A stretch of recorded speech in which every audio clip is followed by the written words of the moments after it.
Muy bien, en este video vamos a comenzar a hacer la introducción a lo que son los arrays dentro del entorno Pure Data y comenzamos. Vemos que un array and table, que hasta cierto punto son equivalentes en cuanto a su función, decimos que es básicamente una colección de números identificados con un índice. Acá, por ejemplo, vemos un array llamado table, bien, que podría llamarse de cualquier otra forma, y que dentro de lo que es el entorno PD podemos manipularla o establecer ciertos parámetros de forma interactiva, ¿no? Por ejemplo, podría draguear cada uno de sus elementos. Acá tenemos un array de 4 elementos y hasta cierto punto puede, digamos, ser considerado como un elemento GUI más dentro de PD, como otros que hemos visto, como bang, toggle o los sliders. Acá dijimos que tenemos un array de 4 elementos y en PD este tipo de arrays son unidimensionales. Esto quiere decir de que tenemos, por un lado, los valores numéricos de cada uno de los índices en el eje Y, o sea, en el eje vertical, y el valor del índice en el eje X.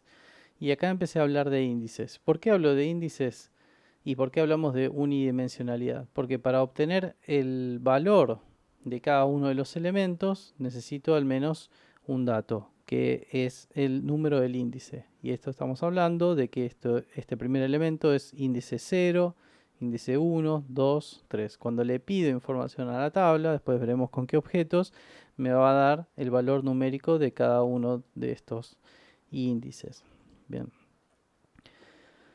Entonces, para insertar una matriz es algo muy sencillo. Voy a crear un archivo nuevo, bien, con control N o command N, y vamos a put find y vamos a poner put array. Y me dice, vamos a establecer primero las propiedades del array, primero el nombre, cosa que es muy importante. Al principio viene con un nombre por default de array 1, que es un clásico.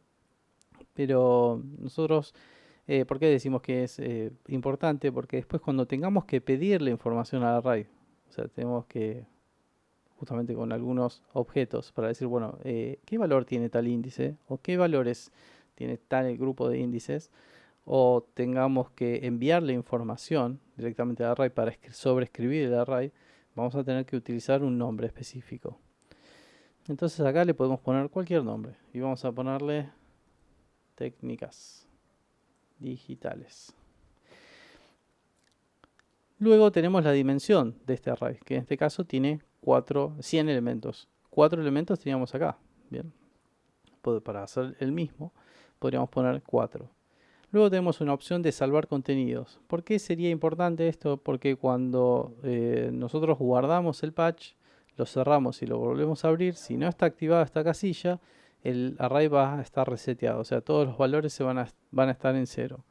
Si ponemos salvar contenido, imagínense que salvamos este patch y dejamos estos valores así como están en el array table, la próxima vez que lo abra va a recordar cuáles son los valores de cada uno de los índices.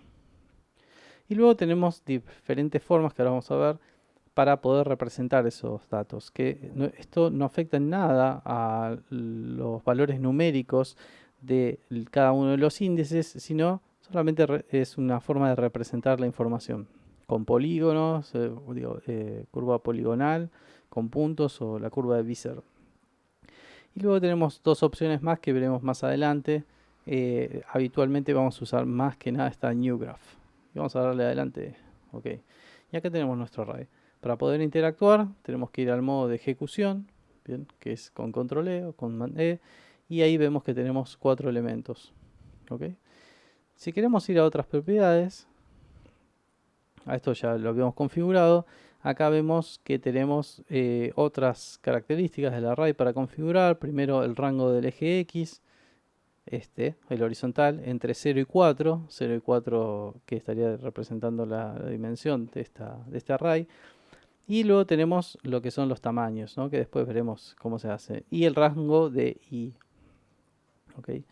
Bueno, entonces para ir a esto que les había dicho antes, si yo pongo la curva poligonal, veremos que al interactuar, bien, ¿esto qué está cambiando respecto a este array? ¿Cambia algo en cuanto a los valores? No, es solamente una forma de representación, que queda quizás más cool o me sirva para, para entender mejor los valores, ¿no? Las formas de representar. Y luego tenemos la curva de Visser, que no es muy usada por mí, pero se suele usar, que tiene como una curva más suavizada, ¿no? Decimos que no. Entonces, todo esto tenía que ver con la configuración de este array. Acá tenemos un array que se llama array, vale la redundancia, que tiene muchos más valores, o sea, tiene una mayor dimensión. Si vamos a las propiedades, vemos que tiene 100 puntos, ¿bien? O sea, hay que llamar índices de 0 al 99. O sea, el size, el tamaño del array será de 100 y valores entre índices 0, 1, 2, como habíamos hablado. En términos computacionales, las cuentas empiezan en 0, no en 1. Entonces podemos interactuar con este array, cosa bastante interesante, por lo menos por mí. Y después tenemos, como se muestra acá, un objeto que se llama table, que existió antes que este array, donde se puede poner el nombre del array, que dijimos que era muy importante, y el tamaño del array. Si no ponemos nada, como dice por acá, es que va a valer 100, bien, como un array de 100 elementos, como pasa también con este array, que viene por defecto con un valor de 100.